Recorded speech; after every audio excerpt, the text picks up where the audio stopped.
Assalamualaikum warahmatullahi wabarakatuh. Perkenalkan, nama saya Rahma dengan NIM 42021210003. Adapun tujuan dari pembuatan video presentasi ini adalah untuk memenuhi salah satu tugas KKNI, yaitu KKNI Manajemen Pendidikan.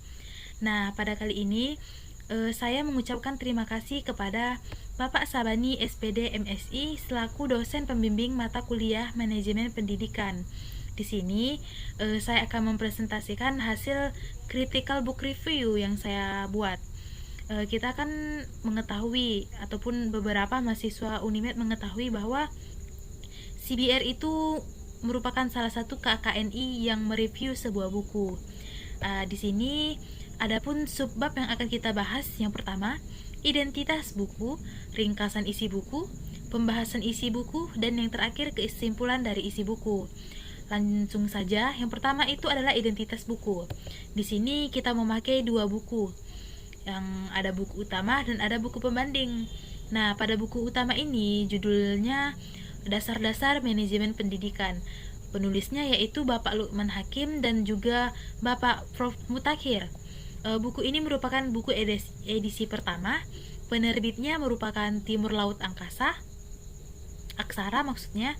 Kota terbit ini merupakan Kota Jambi, tahun terbitnya 2018, sedangkan ISBN buku ini adalah 978 625 400 4384 0 dan 5. Sedangkan ukuran buku ini adalah 18 dikali 24 cm.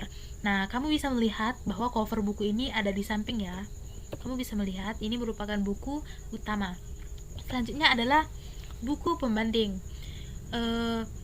Buku pembanding ini memiliki judul yang sama dengan buku utama, yaitu Dasar-Dasar Manajemen Pendidikan. Penulisnya yaitu Bapak Suhadi Winoto. Buku ini merupakan edisi pertama.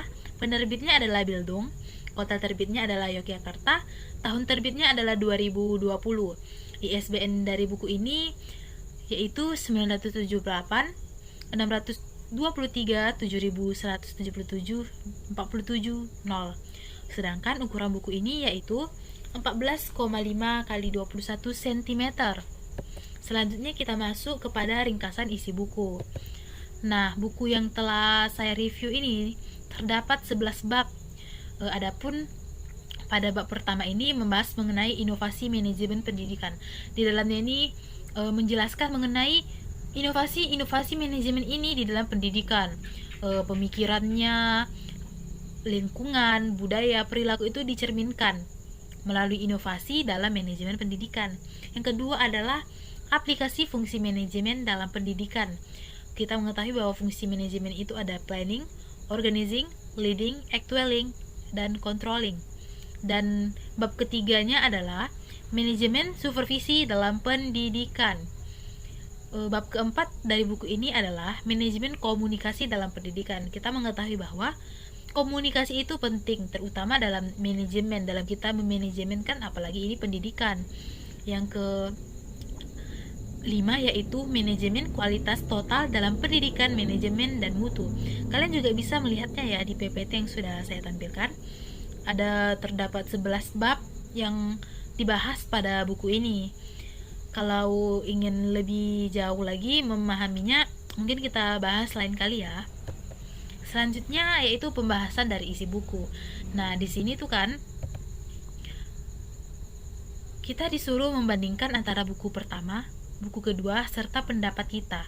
Misalnya, pada buku yang direview, buku utama nih ya, yang berjudul Dasar-Dasar Manajemen Pendidikan, karya Bapak Lukman tadi dan Profesor Muthak, menjelaskan bahwa manajemen itu merupakan pengelolaan sebuah organisasi dan manajemen mempunyai peran yang sangat penting dalam sebuah lembaga, baik itu lembaga formal maupun lembaga non-formal. Dengan adanya manajemen, semua urusan yang berkaitan dengan pengelolaan akan berjalan dengan lancar.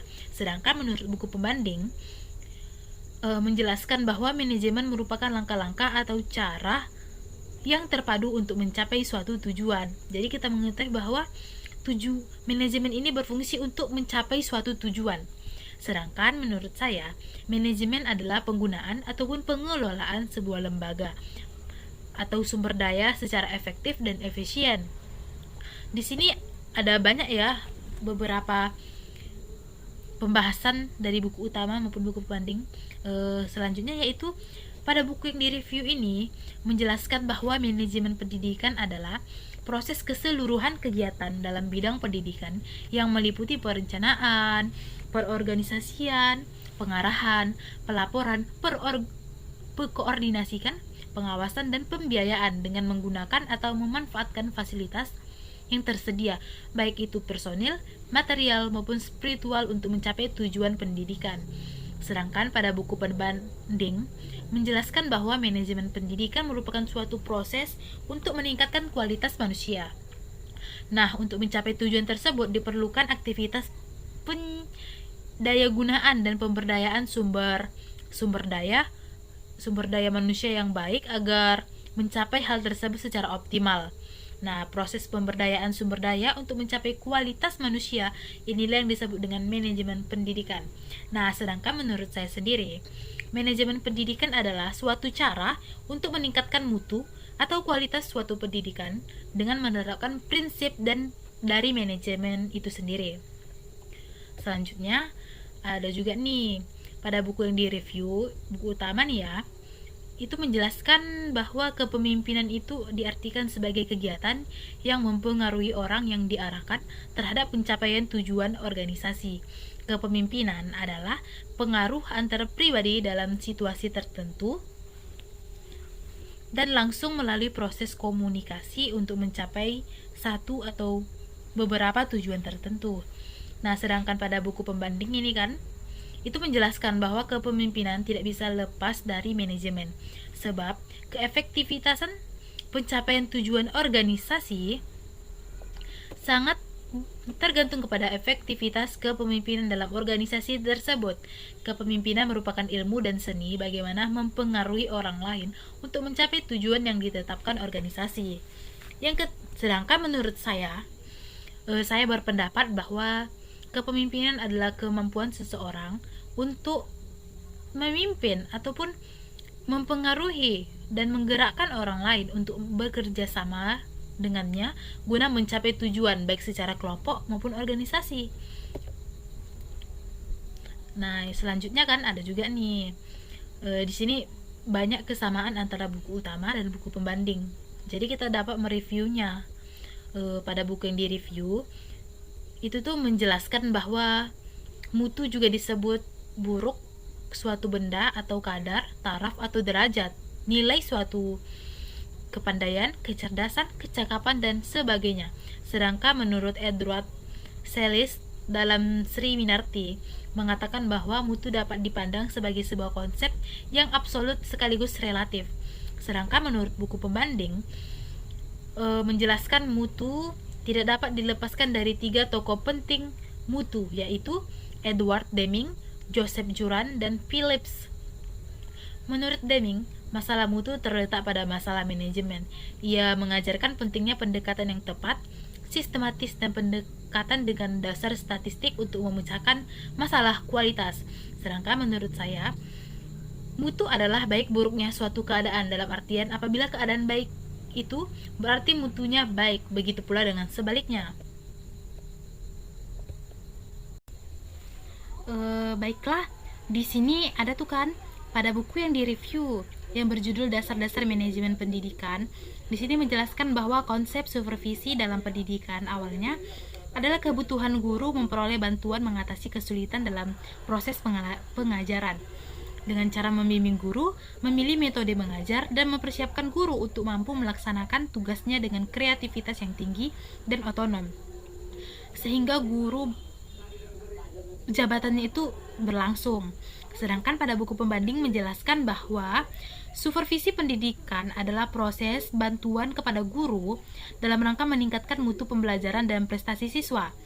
Sedangkan menurut saya, supervisi pendidikan adalah perlu kita ketahui ya sedikit bahwa supervisi memiliki arti seperti pengawasan utama. Jadi supervisi pendidikan adalah pengawasan, pengontrolan terhadap suatu pendidikan agar berjalan sesuai dengan rencana dan serta untuk meningkatkan kualitas dari pendidikan itu sendiri. Nah, di sini kita akan membahas mengenai kelebihan dan kekurangan buku. Nah, apabila kita lihat dari segi aspek tampilan buku, face value, buku yang direview maupun buku pembanding memiliki tampilan buku yang cukup menarik. Nah, dari aspek isi buku menjelaskan secara rinci dan luas tentang bagaimana manajemen tersebut, menjelaskan setiap sub-sub babnya sehingga mudah dipahami oleh para pembaca. Dan penulis dalam menyajikan buku ini selalu disertai dengan sumber. Jadi setiap teori ataupun pendapat selalu disertai dengan sumber. Hal ini tentu menjadi nilai plus bagi buku ini. Yang ketiga, sama halnya dengan buku pembanding, penulis memaparkan mengenai manajemen dengan sangat luas. Aspek-aspek tentang manajemen itu dijelaskan dengan sangat rinci. Penulis juga memaparkan pendapat dari berbagai ahli, baik itu luar maupun dalam. Dalam buku yang direview banyak menggunakan pendapat dari ahli, sama seperti yang di atas, dan bahasa yang digunakan oleh para ahli mudah dimengerti dan dipahami. Dan yang terakhir itu, di dalam buku juga terdapat berbagai sumber seperti sumber hadis dan ayat-ayat Al-Quran, di mana di sini antara manajemen dihubungkan dengan ayat-ayat Al-Quran. Nah, selanjutnya kesimpulan. Jadi dari analisis ataupun review mengenai critical book pada buku dasar-dasar manajemen pendidikan, dapat kita simpulkan bahwa pada buku yang direview yang utama nih ya, buku ini sudah memiliki penerbit, tentunya sudah memiliki ISBN sehingga mudah untuk didapat, dicari maupun diakses. Dalam penulisan buku tersebut menggunakan sistematika penulisan yang bagus sehingga membuat pembaca nyaman membacanya. Serta kita mengetahui bahwa manajemen pendidikan ini adalah proses keseluruhan ataupun kegiatan dalam bidang pendidikan, baik itu melalui perencanaan, perorganisasian, pengarahan, pelaporan, pengorganisian, pengawasan maupun pembiayaan, dan memanfaatkan fasilitas yang sudah tersedia. Baiklah, mungkin hanya itu saja penjelasan saya mengenai critical book review manajemen pendidikan pada saat sekarang ini. Lebih dan kurang saya mohon maaf. Saya tutup dengan wabillahi taufiq wal hidayah. Wassalamualaikum warahmatullahi wabarakatuh.